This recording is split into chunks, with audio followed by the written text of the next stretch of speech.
नमस्कार दोस्तों, Hitesh study point में आपका स्वागत है। आज दिनांक है 28 फरवरी 2019 और आज मैं जितने भी प्रश्न बताऊंगा उनको डिटेल से आपको बताऊंगा। उससे पहले आप इसे सब्सक्राइब करें और बेल आइकन को दबाएं। वहीं मैं आपसे ये भी कहूंगा कि परिंदों को मंजिल मिलेगी यकीनन, परिंदों को मंजिल मिलेगी यकीनन, ये फैले हुए उनके पर बोलते हैं, ये फैले हुए उनके पर बोलते हैं। वो लोग रहते हैं खामोश अक्सर, जमाने में जिनके हुनर बोलते हैं। मैं तो आपसे यही कहूंगा कि आप चुपचाप और खामोशी के साथ एक रणनीति बनाते हुए आप तैयारी करें, तो आपको मंजिल भी उतनी जल्दी मिलेगी। और जब मंजिलें मिलती हैं, सफलताएं मिलती हैं, तो आदमी को यश और यशस्व प्राप्त होता है। तो चलते हैं। कल के वीडियो में मैंने आपसे प्रश्न पूछा था कि फ्यूचर फॉर नेचर अवार्ड प्राप्त करने वाली पहली भारतीय महिला कौन बनी है। तो इसका आंसर लगभग सभी ने सही दिया और इसका सही आंसर है दिव्या कर्नाड। दिव्या कर्नाड जो है ये पहली भारतीय महिला है जो कि इस पुरस्कार को जीतने वाली आपके बनी है। वहीं आपके जो पहले जो भारतीय पुरुष जो रहे हैं इस पुरस्कार को प्राप्त करने वाले, वो चारुदत्त मिश्रा रहे हैं। जो विकल्प नंबर 4 है, ये चारुदत्त मिश्रा जो है ये पहले भारतीय हैं जिनको ये पुरस्कार दिया गया। वहीं मैं आपसे ये कहूंगा कि दिव्या कर्नाड की यदि हम बात करें कि जिनको ये पुरस्कार दिया गया है, ये पहली भारतीय महिला तो है ही, साथ में दिव्या कर्नाड जो है इस समय अशोका यूनिवर्सिटी की टीचर भी है। किस यूनिवर्सिटी की? अशोका यूनिवर्सिटी की टीचर है और 33 साल की उम्र में इनको ये पुरस्कार दिया गया है। और इन्होंने जो कार्य किया है वो जंगली जानवर और पौधों की प्रजातियों के संरक्षण के लिए किया है। दूसरी बात यह है कि यह जो पुरस्कार है ये प्रतिवर्ष 3 लोगों को दिया जाता है और इस बार ये पुरस्कार दिव्या कर्नाड के अलावा आपके ओलिवर नास्ते गिमान जो पहला विकल्प है इनको भी दिया गया है। इसके अलावा फर्नांड अब्रा को भी दिया गया है। इस तरह से इन 3 लोगों को ये पुरस्कार दिया गया है। और पहले जो भारतीय पुरुष रहे वो विकल्प नंबर 4 हैं, चारुदत्त मिश्रा हैं, इनको ये पुरस्कार दिया गया है। ये पुरुष हैं और दिव्या कर्नाड जो है वो क्या है? महिला है। क्वेश्चन नंबर 1 जो है आज के करंट अफेयर्स का, वह आपके राष्ट्रीय युद्ध स्मारक का उद्घाटन कहाँ किया गया। तो राष्ट्रीय युद्ध स्मारक का जो उद्घाटन है वो आपके प्रधानमंत्री नरेंद्र मोदी के द्वारा नई दिल्ली में किया गया है। कहाँ किया गया है? नई दिल्ली में किया गया है। जैसा आप चित्र में देख रहे हैं, ये भारतीय प्रधानमंत्री नरेंद्र मोदी हैं और ये इसका उद्घाटन कर रहे हैं। और ये आज़ादी के बाद जितने भी शहीद हुए हैं उनको ये समर्पित है, उनके लिए बनाया गया है और प्रधानमंत्री मोदी ने इसका क्या किया है? उद्घाटन किया है।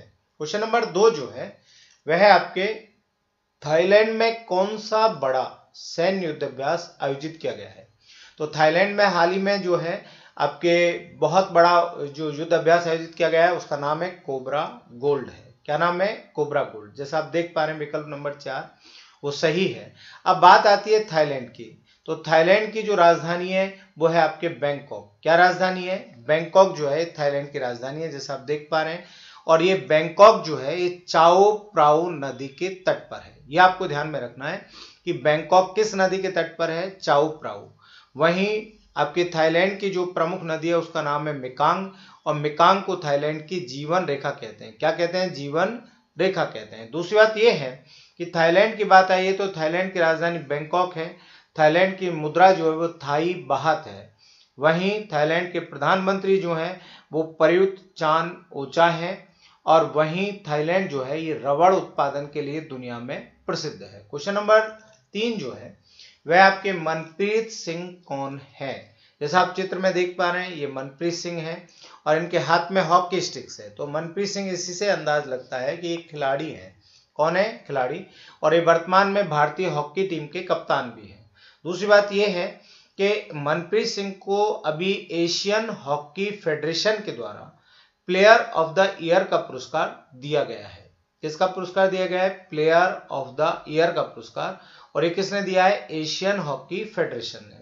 और इतना भी ध्यान में रखना कि ये इंडियन हॉकी टीम के क्या हैं? कप्तान हैं, जिनको ये पुरस्कार दिया गया है। क्वेश्चन नंबर 4 जो है वह आपके विश्व बैंक ने महिलाओं के लिए आजीविका बॉन्ड योजना किस देश में प्रारंभ की है। तो आजीविका बॉन्ड जो योजना है ये भारत में प्रारंभ की गई है। कहाँ प्रारंभ की गई है? भारत में। अब ये जो योजना है ये योजना यूएनओ, सिडबी, और विश्व बैंक ने मिलकर प्रारंभ किया। मैं जो जो आपको बताता जाऊं उनको आप नोट करते जाना। यूएनओ, सिडबी और विश्व बैंक के द्वारा प्रारंभ की गई है। अब बात आई यूएनओ, तो यूएनओ का पूरा नाम है यूनाइटेड नेशन ऑर्गेनाइजेशन, या यूं कहिएगा संयुक्त राष्ट्र संघ, जिसकी स्थापना 24 अक्टूबर 1945 को हुई। अब यूएनओ के जो वर्तमान महासचिव हैं वो पुर्तगाल के एंटोनियो गुतेरेस हैं। कौन है? एंटोनियो गुतेरेस हैं। वहीं सिडबी भी इसमें सम्मिलित है। तो सिडबी का पूरा नाम क्या है? SIDBI का पूरा नाम क्या है? तो small industries development bank of India, ये सिडबी का पूरा नाम है। दूसरी बात यह है कि विश्व बैंक ने भी इसमें योगदान दिया है। तो विश्व बैंक की स्थापना भी 1945 में हुई। विश्व बैंक का मुख्यालय वाशिंगटन डीसी में है और विश्व बैंक के जो चेयरमैन हैं वो हैं जिम योंग किम है। कौन है? Jim Yong Kim. ये आपको ध्यान में रखना है और इन सब बातों को नोट भी करना है। क्वेश्चन नंबर 5 जो है वह है आपके कि पीएम किसान योजना की शुरुआत किस राज्य से प्रारंभ की गई है?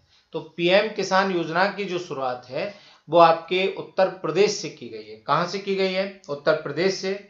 इसकी शुरुआत नरेंद्र मोदी ने की। नरेंद्र मोदी जैसा चित्र में दिख रहा है, इन्होंने इसको किया है। गोरखपुर से इसे प्रारंभ किया गया है और इस योजना के अंतर्गत प्रत्येक किसान के खाते में 6,000 रुपए प्रतिवर्ष डाले जाएंगे।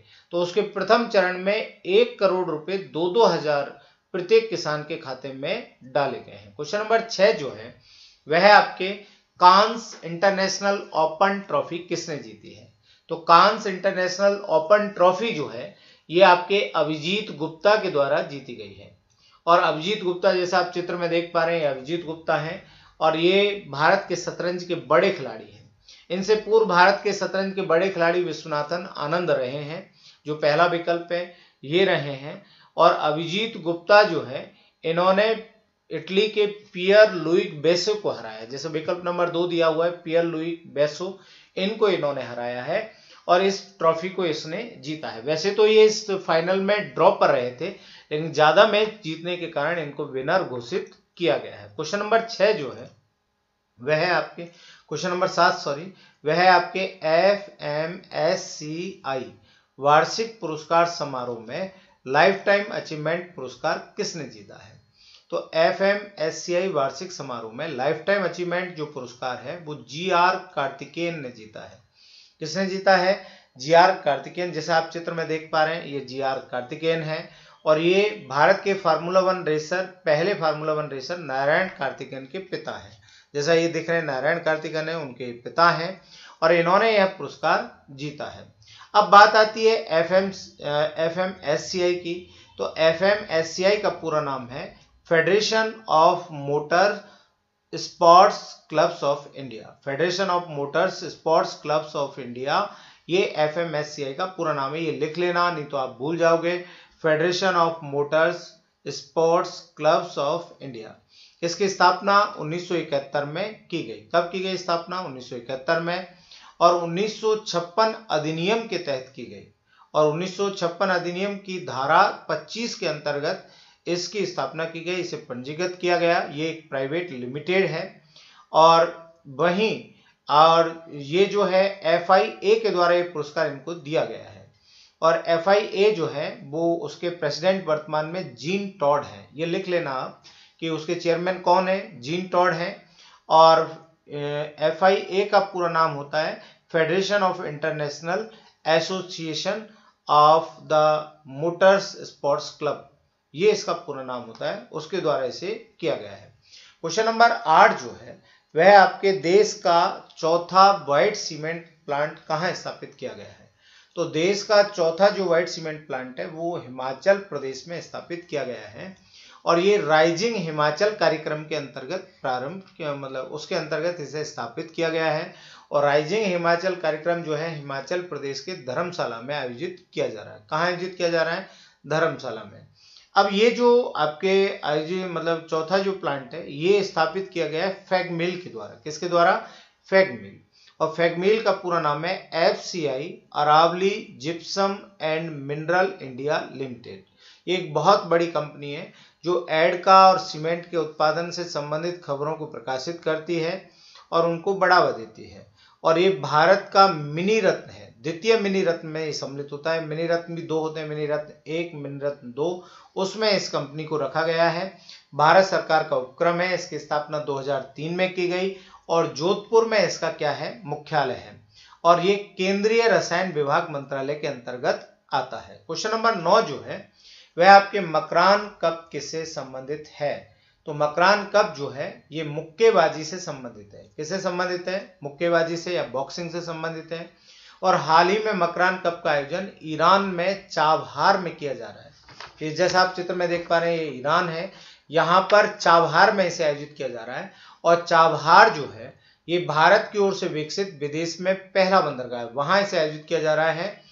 और इसमें भारतीय 6 मुक्केबाजों को एंट्री मिली है। किनको मिली है? 6 मुक्केबाजों को एंट्री मिली है। उधर आपके मकरान कप हो रहा है जो मुक्केबाजी से संबंधित है। भारत में सैयद मुश्ताक अली टूर्नामेंट आयोजित किया जा रहा है जिसका संबंध क्रिकेट से है।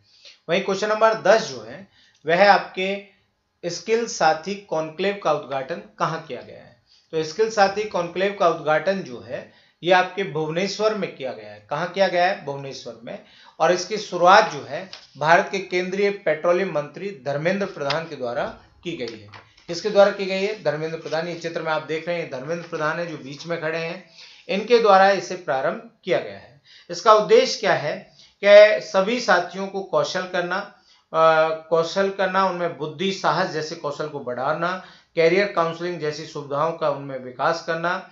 और ये जो है आपके उड़ीसा में चालू किए। तो उड़ीसा के जो राजधानी है वो भुवनेश्वर है। उड़ीसा के जो मुख्यमंत्री हैं वो आपके नवीन पटनायक हैं। उड़ीसा के जो राज्यपाल हैं वो प्रोफेसर गणेशी लाल हैं। दूसरी बात, उड़ीसा की सीमा जो है वो पश्चिम बंगाल के साथ लगती है। पश्चिम बंगाल के अलावा झारखंड, छत्तीसगढ़ और आंध्र प्रदेश के साथ लगती है, मतलब 4 भारतीय राज्यों के साथ लगती है। उड़ीसा को मंदिरों की भूमि भी कहते हैं।